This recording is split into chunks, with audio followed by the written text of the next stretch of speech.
Lomachenko and Teofimo Lopez being pursued by Saudi Arabia. You hate to see it. Bob Arum saying, Lomachenko is fighting Lopez. That is done. Oh, air horns. It's done, Gary.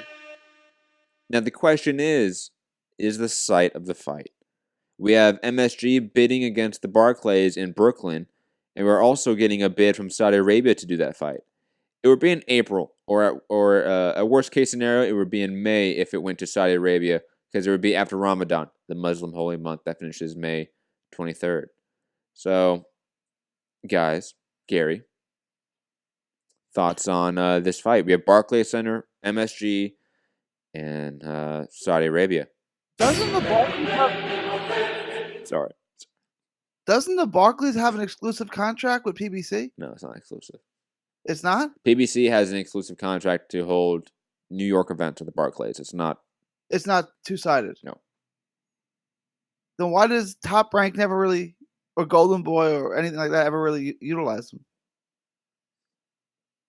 Because the Garden's is a better venue. I don't know why they put them in the Barclays Center. I mean, I guess that would be the reason. Have you ever been in the Garden, Madison Square Garden? No, I've been in the Barclays Center. It's nice. It's cool. But like, but the Barclays Center or MSG? Barclays Center. The Garden. I'll be honest. I hated the Barclays Center. I didn't want to say that, but yeah, I mean, it. First off, it's not near anything in New York. It's in Brooklyn. No offense to Brooklyn. Love Brooklyn. Stayed next to the Barclays Center. There's nothing to do around that. You have to be in Manhattan. MSG, I've never been there. But for the Barclays Center, it's like painted black on the inside. And there's like no windows or way to like escape, so to speak. So you feel like you're just in a suffocating box that's hot and sweaty if you're in the summertime. No, I did not like the Barclays Center. The Garden, and they've updated the Garden since, but the Garden is great. Like the Garden is the best venue. It's the acoustics is like the best, and then the seating. You know how like stadiums go up, like this just goes out. So you could be sitting literally, and I sat there for a Knicks game, literally the last row, in the venue. Like if they hadn't built the last row, I would have had a seat. And the seats are fine. Like you see everything perfectly because it just goes. It like suddenly goes out instead of going up. That's the best venue to watch anything. Like I'd go watch anything at the Garden, which I guess is why it's the world's most famous arena and it's in the middle of New York City. But like I don't know why. I guess it's obviously got to be cheaper to rent out the Barclays and the Garden. I would guess, which is why they do it. But just watching as from a spectator's experience, like obviously the Garden's a better venue to watch an event. And it's more historic for sure. It just is, right? Right. I mean, that's not even disputable. So what do you think is going to happen here, Gary? MSG, Barclays, or Saudi Arabia? Going down to... right? I mean, unless these two guys don't want to go there, it's going to be Saudi Arabia because they're going to give them the bag. If you would have said Vegas, maybe the MGM Grand comes with a huge offer because they really want to fight, but I mean, the site fee is going to be too much for Saudi Arabia for them to say no. And it's completely in line with Bob Arum's quotes that we did a video on a while ago, Gary, talking about how site fees, international site fees, is a massive aspect to their business venture and business structure moving forward because they can't sell tickets in the U.S. And Loma Lopez, while a great fight, would be one of those, Gary, that they have to work for to sell tickets at MSG or the Barclays, right? And that's not an automatic 15,000 plus people there. The only thing, it's Bob Arum, and like Saudi Arabia is a rabid anti-Semitic country. Do you think he's just going to say, I can't? He doesn't care, right? Yeah, I mean, Benjamin Netanyahu and the state of Israel are all buddies with Saudi. Let's be honest. No, you're right. I guess I don't want the fight to be there for obvious reasons. And I want it here in case I want to go to it, right? Like, and to me, if I had to bet, I would say it's going to be in Saudi Arabia because the site fee is just too big for them not to put it there. Yeah, and it's too much in line with what Bob Arum has been saying lately. The only other saving grace might be, I don't know, the network saying no, we want this fight in the U.S. We want it in New York.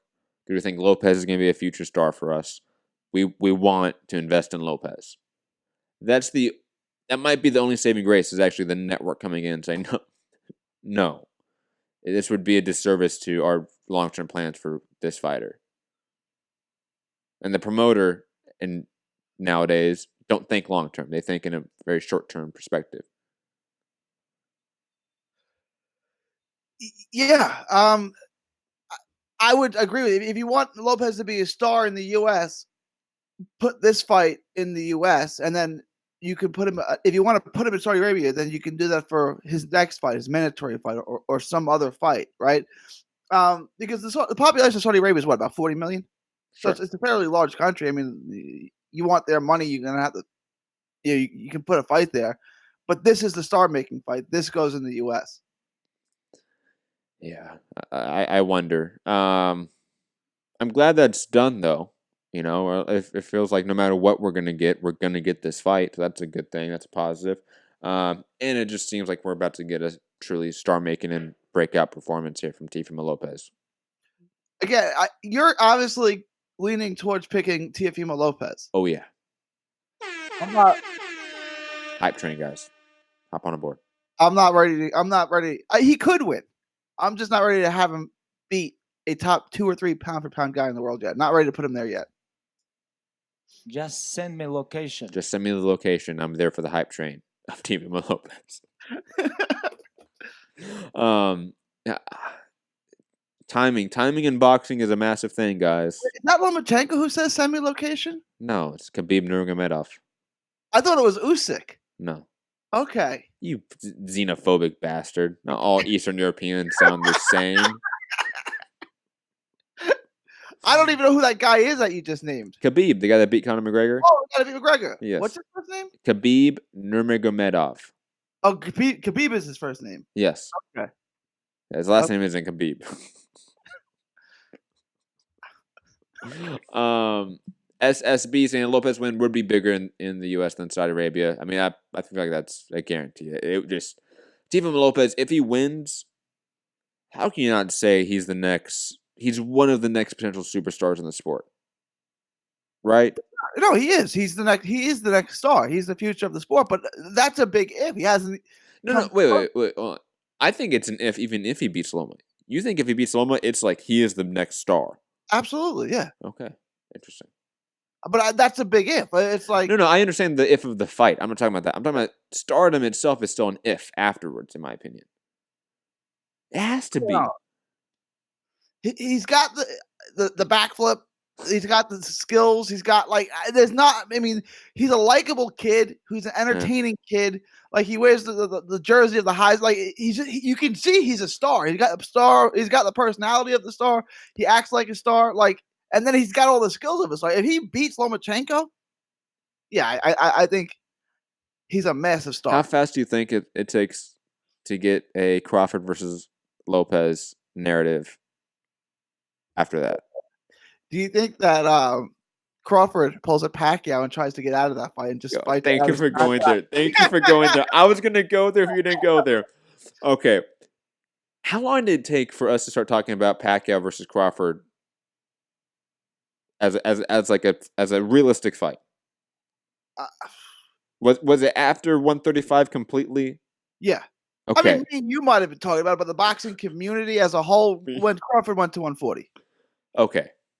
Okay. Then I'll wait on harping on Crawford Lopez talking points. Show that Crawford's ducking Lopez.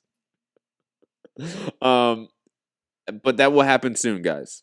Not saying me personally will be, bandwagging that narrative and talking point, but I will definitely make jokes about it because it would be hilarious. They talked about him after fighting Loma going up to 140. Would Ramirez be next? If that would it be Lomachenko? Should he win it? I'm not picking him to win. I'm picking Lomachenko. But let's just live in that world for a minute where he upsets Lomachenko. Does he go straight to a Ramirez fight? You could. I mean, let's be honest here. If you beat Lomachenko, what's to say you don't beat Ramirez?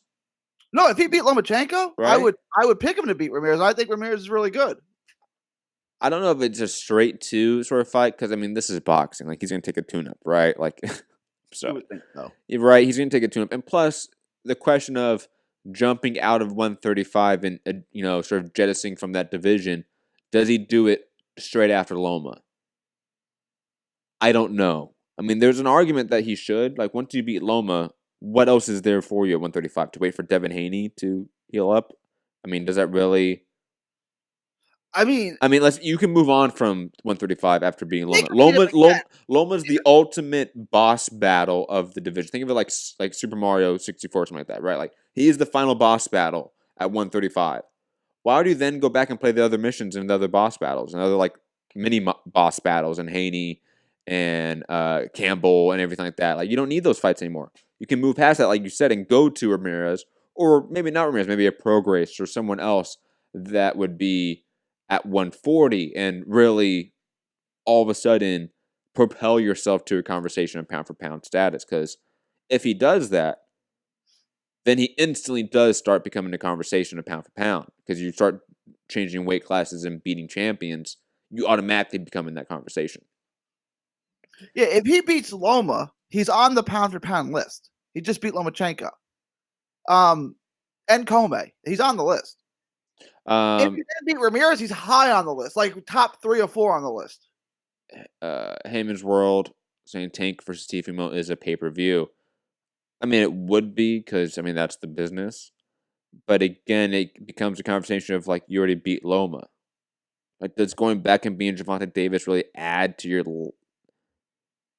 your legacy right now and your brand right now? Maybe to, like, a small degree because of the fandom that he has, which we're going to get to. I mean, obviously, I think there's people that watch Gervonta Davis. He is a minor star in the sport.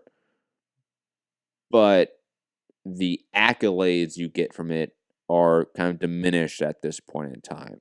You want to know what he should do after? If he beat Lomachenko, you know what he should do next? Go to 140, knock out Broner on pay-per-view.